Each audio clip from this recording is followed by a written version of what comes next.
अरे बस रोको, पहले ओम बन्नासा के दर्शन कर लो, वरना आगे जो है वो किसी को नहीं छोड़ता, खासकर दुल्हन को। ये बात सुनकर सब चौंक गए, लेकिन किसी ने बात को गंभीरता से नहीं लिया।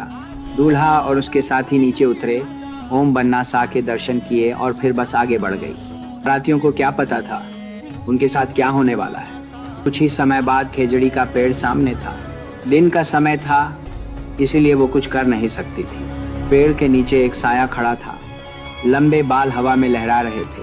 वो बस की तरफ देख रही थी, जैसे किसी का इंतजार कर रही है। उसे नई नवेली दुल्हन का शरीर में जाना सबसे ज्यादा पसंद था।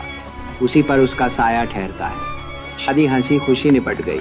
अब वही रास्ता था, लेकिन माहौल बदल चुका था। उन्हें क्या पता था इस वापसी में दुल्हन के साथ क्या होने वाला है। अब रात हो चुकी थी।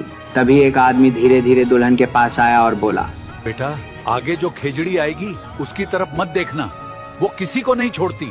अभी दुल्हन ने हल्की मुस्कान दी और बोली, ठीक है। फिर उसने अपने पति की तरफ देखा और कहा, ये बूढ़ा क्या पागल हो गया है? ऐसा भी कहीं होता है क्या?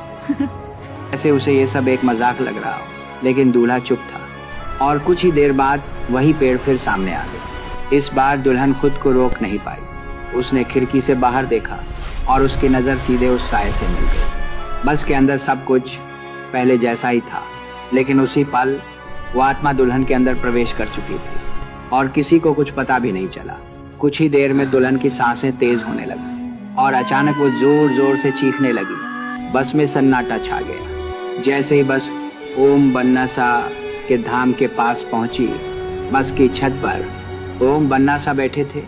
उनके हाथ में उस चुड़ैल के बाल थे और वो आत्मा दुल्हन के शरीर से बाहर खींच रही, चीख रही थी, तड़प रही थी। ओम बन्नासा ने उसे जोर से खींचा और एक झटके में बस से बाहर फेंक दिया, सीधे उसी खेजड़ी के पेड़ की तरफ। बस रुक गई।